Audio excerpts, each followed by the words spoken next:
तो दोस्तों, northern India age of three empires के पहले पार्ट में आज हम जानेंगे हर्ष का पतन, संपूर्ण Ganga valley and origin and rise of Gurjar Pratiharas के बारे में। 7वीं शताब्दी में हर्ष के साम्राज्य के पतन के बाद उत्तर भारत का राजनीतिक मानचित्र बदलने लगा। गुप्त और हर्ष जैसे सम्राटों के बाद अब कोई भी शक्ति संपूर्ण गंगा वैली को अपने नियंत्रण में नहीं ले पाई। गंगा वैली सिर्फ एक भौगोलिक क्षेत्र नहीं था, बल्कि भारत की धड़कन थी। यहीं की उपजाऊ जमीन, विशाल जनसंख्या और समृद्ध व्यापार ने ही पहले गुप्तास और बाद में हर्ष को गुजरात तक पहुंचाया था। और गुजरात वही भूमि थी जिसके समुद्री बंदरगाह और कारीगर भारत को अंतर्राष्ट्रीय व्यापार से जोड़ते थे। इसी कड़ी में मालवा और राजस्थान को समझना जरूरी है। यह सिर्फ मरुस्थलीय भूमि नहीं, बल्कि उत्तर भारत और गुजरात को जोड़ने वाली लाइफलाइन कॉरिडोर्स थे। यानी अगर किसी शक्ति को साम्राज्य बनाना है, उसे गंगा वैली, गुजरात, मालवा, राजस्थान कॉरिडोर पर अधिकार करना ही होगा।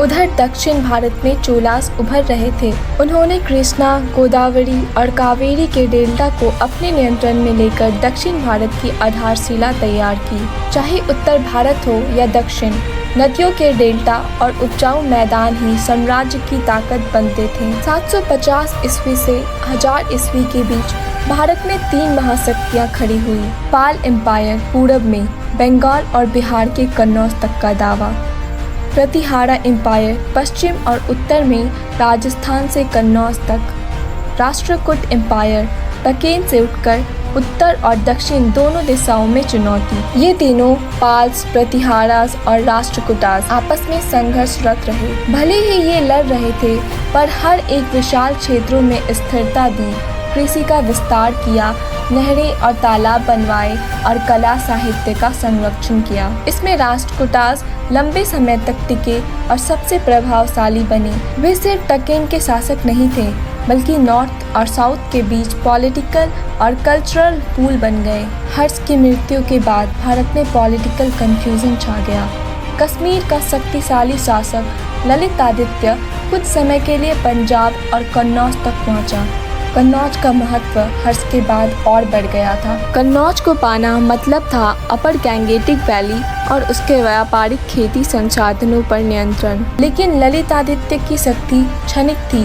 अब पूर्व में बंगाल से एक नई शक्ति उठी, पाल्स, राइज ऑफ गोपाल। 750 ईस्वी। पाल साम्राज्य के संस्थापक थे गोपाल। वे किसी उच्च या शाही कुल से नहीं थे। उनके पिता एक सैनिक थे, लेकिन बंगाल में अराजकता से परेशान लोगों ने लोक चयन से उन्हें राजा बनाया था। यह एक अनोखा उदाहरण है, जनता द्वारा चुना गया शासक जिसने बंगाल को एकजुट किया और मगध को भी अपने अधीन कर लिया।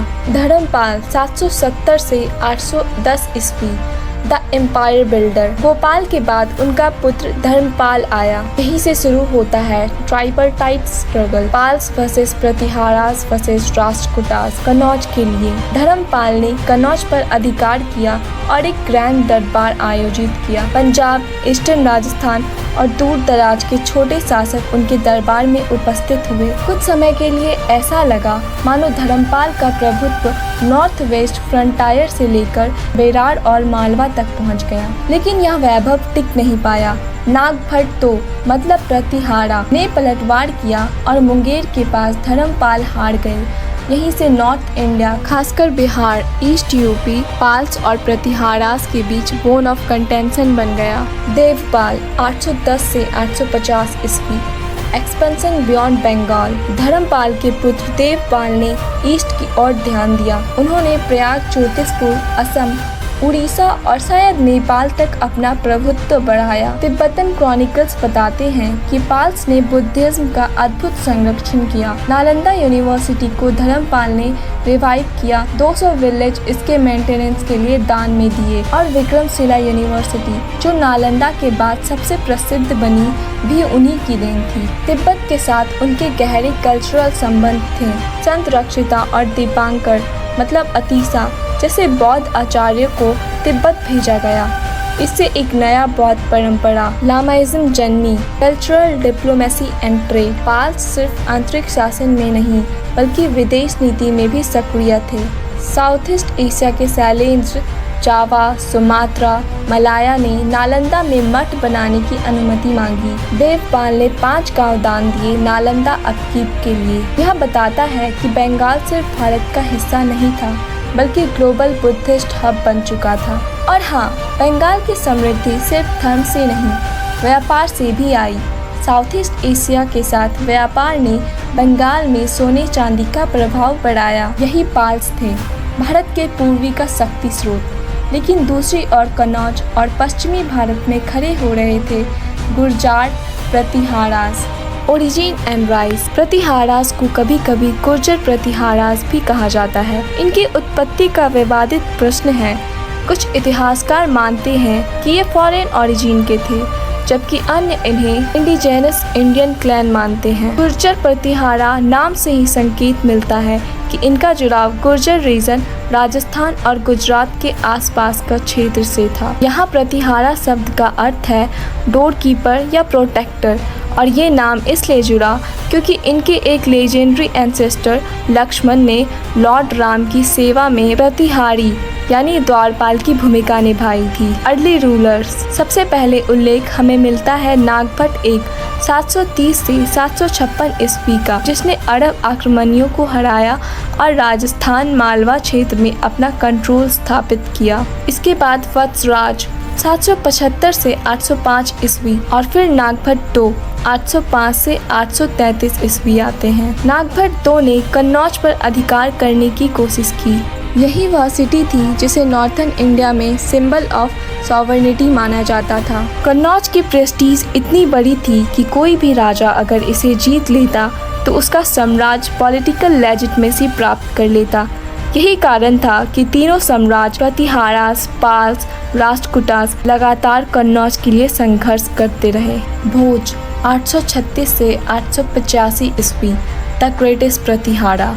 प्रतिहारा साम्राज्य का असली शिखर तब आया जब भोज एक गद्दी पर बैठे। भोज ने अपने साम्राज्य को सेंट्रल इंडिया से गुजरात और बंगाल बॉर्डर तक फैला दिया। इन्हें लिटरेचर और कला के बड़े पत्रों के रूप में भी जाना जाता है। अरब क्रॉनिकल्स ने उनके रूल को बहुत पावरफुल बताया। एक अरब राइटर A.I. मसूदी ने कहा कि प्रतिहारा एम्पायर इतना मजबूत था कि अरब कभी भी नॉर्थ इंडिया को जीत नहीं पाए। अरब रेसिस्टेंस मतलब अरब आक्रमणों का प्रतिरोध, यही प्रतिहारा की सबसे बड़ी हिस्टोरिकल कंट्रीब्यूशन थी। इन्होंने लगभग 250 साल तक अरब एक्सपेंशन को रोके रखा। अगर प्रतिहारास बैरियर ना बनते तो संभव था कि अरब इन्वेडर्स सिंध से आगे निकलकर पूरे नॉर्थ इंडिया में इस्टेब्लिश हो जाते। डिक्लाइन मतलब पतन। भोज के बाद एम्पायर धीरे धीरे वीक हुआ।